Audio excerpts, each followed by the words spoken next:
میرا نام حوالدار شاہپال ہے، میں سندھ ریجمنٹ سے ریٹائر ہوں اور میں نے 2003 سے آپریشن شروع کیا۔ میں نے سب سے پہلا آپریشن بلوچستان میں کیا دہشت گردوں کے خلاف، اور وہاں سے جب فارغ ہوئے تو اس کے بعد میں نے وانا میں آپریشن کیا 2008 میں، اور وہاں بھی دشمن کے ساتھ لڑتے رہے ہم۔ اس کے بعد ہم سوات میں آ گئے، تو سوات میں ہم نے آپریشن کیا اس کے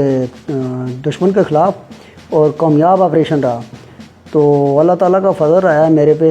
کہ میں نے ہر جگہ، ہر ملک کے ہر محال پہ دشمن کے خلاف جنگ میں حصہ لیا اور کوشش کی شہادت کی، لیکن مجھے شہادت اللہ تعالیٰ نے نصیب نہیں کی۔ یہ مجھے ارمان ہی رہے گا، لیکن ریٹائر ہونے کے بعد بھی میرے اندر وہی پرانے حاضر سروس فوجیوں والے جذبات ہیں کہ آج بھی مجھے پاکستان آرمی بلائے تو میں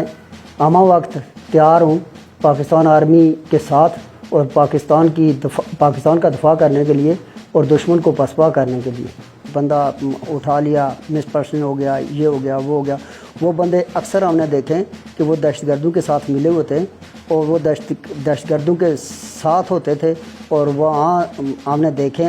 یہ غلط بات ہے کہ کوئی کسی کو اٹھا لے، پاکستانی ہونے کے ناطے سے وہ کسی پاکستانی کو اٹھا لے، یہ بات غلط ہے اور یہ پروپیگنڈا ہے سراسر، اور یہ جھوٹ ہے۔ کوئی کسی قسم کا کوئی بندہ، ایجنسیاں یا کوئی ادارہ، کوئی بھی ادارہ پاکستان کا پاکستانی شہری کو نہیں اٹھاتا، اور نہ ہی کسی نے اٹھایا ہے۔ وہ جب بھی مس پرسن ہوئے ہیں تو وہ پتہ چلا ہے کہ وہ دہشت گردوں کے ساتھ ہیں۔ میرے پاپا نے پاکستان کے تمام آپریشن میں بڑھ چڑھ کر حصہ لیا، خواہ وہ بلوچستان ہو، وزیرستان ہو یا سوات ہو، وہ سب جگہ پر گئے۔ میرے پاک آرمی کے ہوتے ہوئے کوئی بھی دشمن پاکستان کی طرف میلی آنکھ اٹھا کر دیکھ نہیں سکتا۔ پاک آرمی زندہ باد۔ مجھے فخر ہے کہ میرے پاپا فوجی ریٹائر ہیں اور انہوں نے تمام جنگیں لڑی اور ملک کی حفاظت کی، اور ہم بچے بھی چاہتے ہیں کہ ہم بھی آرمی میں جائیں اور ملک کی حفاظت کریں، اور ہمارے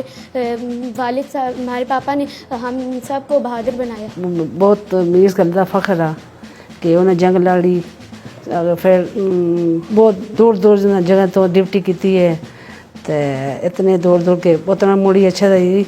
پتہ نہ سکے اتنا واپس اچھلے نہ اچھلے، تو